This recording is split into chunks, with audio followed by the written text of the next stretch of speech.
Alors bonsoir, ce soir je vais vous parler de ma première sortie pour la prospection. Donc je voulais aller prospecter dans une rivière non loin d'ici pour essayer de trouver soit de l'or ou d'autres minéraux. Donc j'ai pas trouvé d'or, ça m'a pas vraiment surpris disons. Par contre j'ai trouvé ce qu'on appelle du black sand. Donc en général l'or est toujours associé à la présence de black sand. Puis le black sand, qu'est-ce qui est intéressant avec ça, c'est que c'est une partie très dense du sable au fond des rivières qui est constituée en bonne partie de magnétite. Euh, donc, qu'est-ce que la magnétite? La magnétite, c'est un oxyde de fer où il y a une balance mixte de fer. Donc, on a du fer 2 puis du fer 3. Donc, la formule, c'est Fe3O4. Ici, j'ai un échantillon de roche magnétique qui est de la magnétite.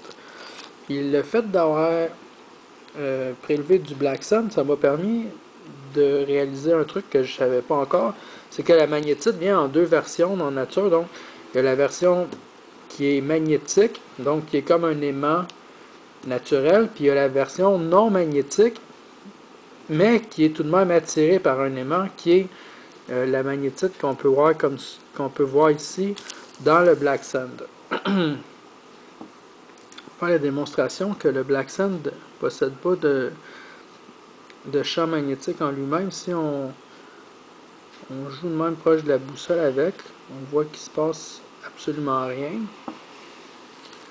Ce qui n'est pas du tout le cas si on approche la roche de magnétite. Donc on peut facilement faire bouger la boussole en approchant la roche de magnétite.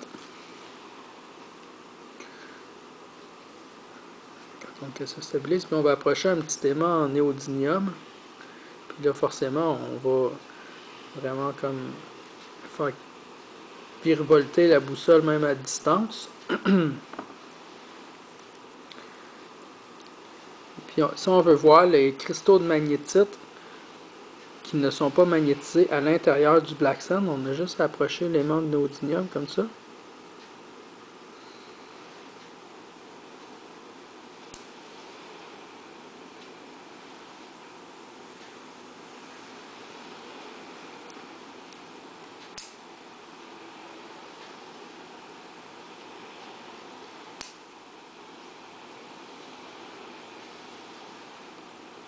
Donc on voit que les cristaux de magnétite sont venus se coller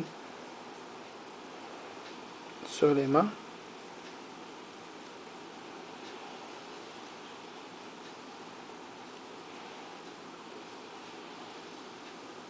Même que l'interaction est assez forte pour que l'aimant reste collé comme ça. Et on peut voir les lignes de champ magnétique qui émanent de l'aimant qui sont mises en évidence par la magnétite.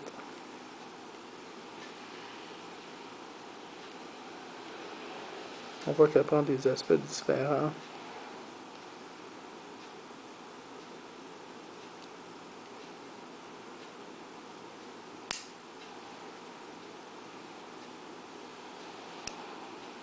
Et c'est une façon de séparer la magnétite du black sand quand on cherche l'or. C'est d'utiliser des aimants en néodymium puissants comme ça pour venir retirer le sable les micro-cristaux de magnétite qui sont une des constituantes importantes du black sand. Aujourd'hui, je l'ai pesé à mon laboratoire, donc je peux dire qu'il y a environ 26% en poids dans le black sand que j'ai récupéré dans la rivière pas très loin de chez moi, que c'est de la magnétite, puis 74% que c'est autre chose. J'espère que ça a été une vidéo qui vous a intéressé. Bonne fin de soirée!